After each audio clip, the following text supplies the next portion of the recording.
Découvrez les podcasts du CHS sur des thématiques qui nous passionnent.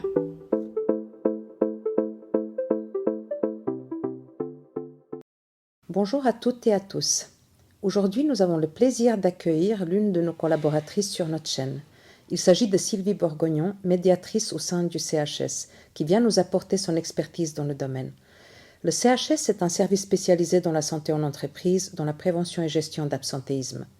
Dans notre pratique professionnelle, nous sommes confrontés à des problématiques de santé. Dans certaines situations, celles-ci sont étroitement liées à des conflits au travail. La médiation permet de désamorcer les situations conflictuelles et d'apaiser les tensions. Avant d'entrer dans le vif du sujet, est-ce que tu pourrais te présenter en quelques mots à nos auditeurs et auditrices ?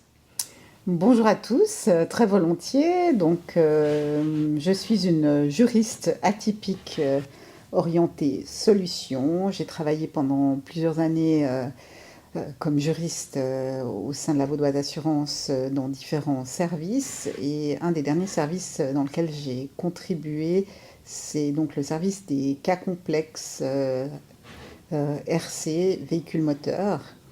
Et c'est à travers cette expérience que j'ai eu l'occasion d'avoir plusieurs lésés qui me donnaient un retour sur le fait d'avoir été effectivement indemnisé largement sur un plan financier, mais sur un plan humain, sur un plan personnel, n'avait reçu aucun retour, aucune reconnaissance de la part de l'auteur de l'accident pour être dans le cas d'un cas de véhicule moteur. À partir de là, ça m'a donné le sens d'une réflexion. Finalement, on règle des sinistres derrière un écran d'ordinateur et on est quelque part dans le règlement financier, c'est bien. Mais finalement, ce qui nous intéresse aussi, c'est le règlement, la réparation au niveau des valeurs humaines, et ça, c'est encore mieux.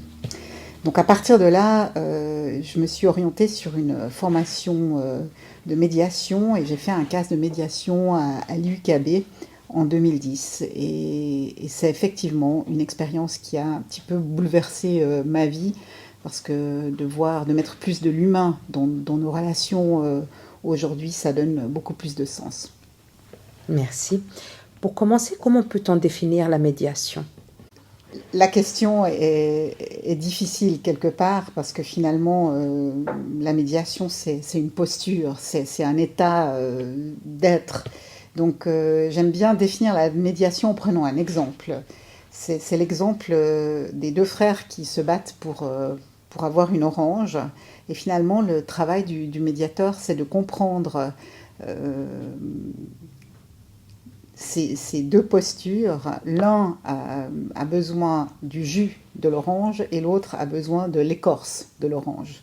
Donc à partir de là, le travail du médiateur, c'est d'aller comprendre finalement ce qui se passe, l'agenda caché de chacun des médiés, pour finalement apporter une solution qui soit gagnant-gagnant. Et en l'occurrence, effectivement, dans l'histoire de l'orange, on va d'abord permettre à un des frères d'extraire l'écorce pour ensuite donner le reste à l'autre frère qui va en extraire le jus, et finalement tout le monde trouve sa part du gâteau.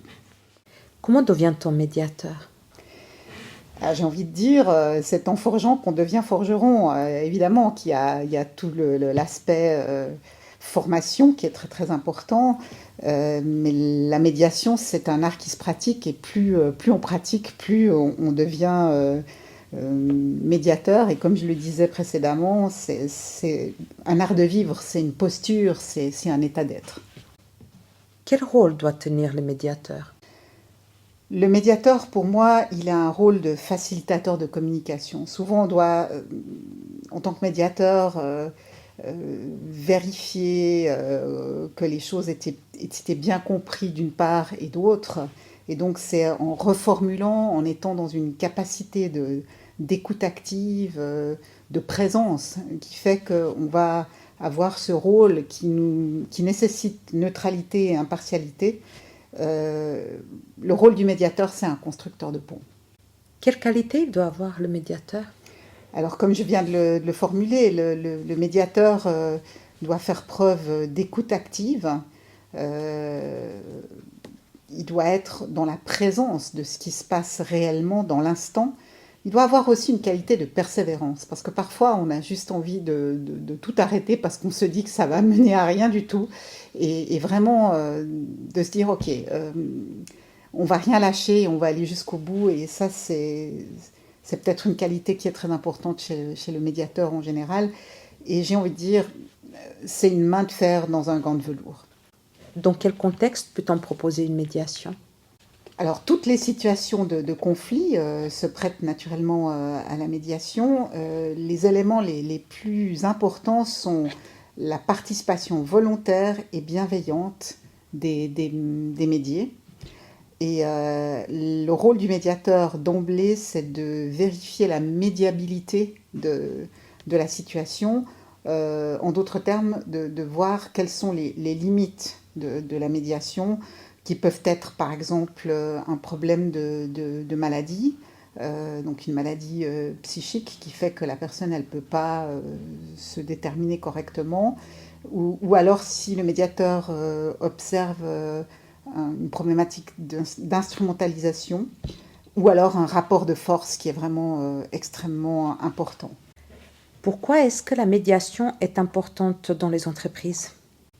À mon avis, la médiation en entreprise est importante quand on a des visions à long terme. C'est-à-dire que mettre sur pied une médiation pour finalement aller vers un licenciement ou une séparation du collaborateur, ça donne pas de sens. La médiation, elle est vraiment là pour faciliter les relations sur le long terme.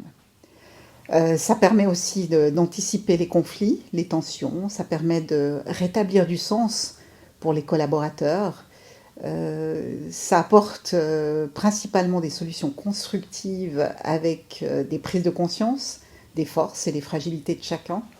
Ça permet de replacer les collaborateurs dans leurs responsabilités, de faire évoluer tant le côté humain que le côté structurel de l'entreprise parfois, et puis aussi faire émerger de nouvelles visions. Merci. Dans quel cas une médiation est-elle conseillée? As-tu des exemples? Alors oui, il y a énormément d'exemples à apporter, mais je dirais que de manière générale, par les temps qui courent, la médiation donne du sens dans ces problématiques de change management, où la médiation peut jouer le rôle d'accompagnement du changement de la structure d'une entreprise qui passe peut-être d'un modèle patriarcal, paternaliste, à un modèle d'infra-entrepreneur. Donc récemment, j'intervenais dans une médiation où on avait justement un collaborateur qui était enferré dans une ancienne structure et qui avait de la peine à comprendre les mécanismes de la nouvelle structure, de la nouvelle hiérarchie. Il avait de la peine à les accepter aussi, parce qu'il était tellement habitué aux règles du passé que pour lui, ça donnait absolument pas de sens. Et cette médiation a permis effectivement de dénouer cette situation.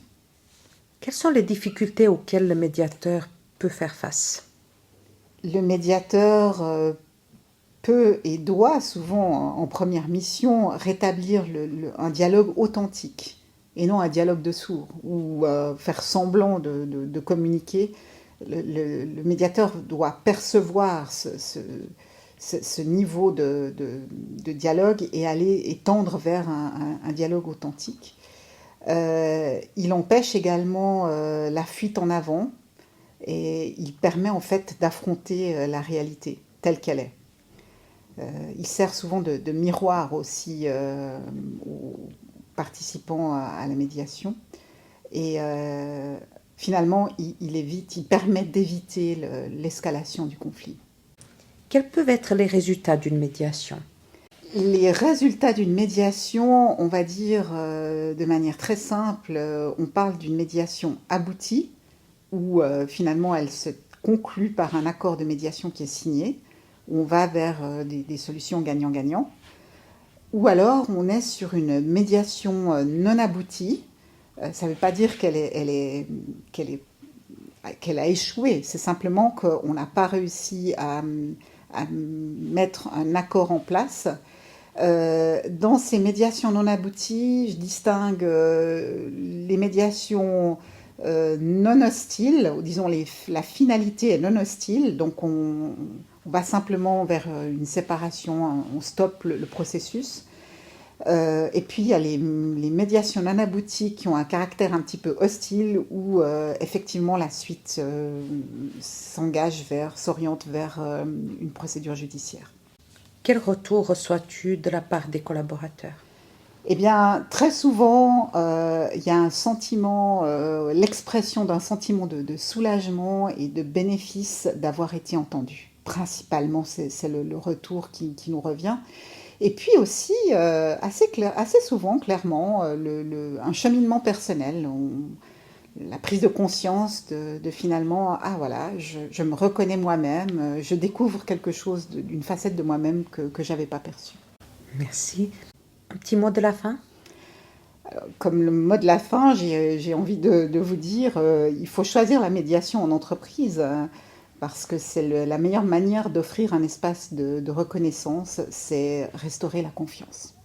Un grand merci Sylvie pour ta participation. Nous vous disons à tout bientôt pour un nouveau podcast. C'était Liliana pour le CHS.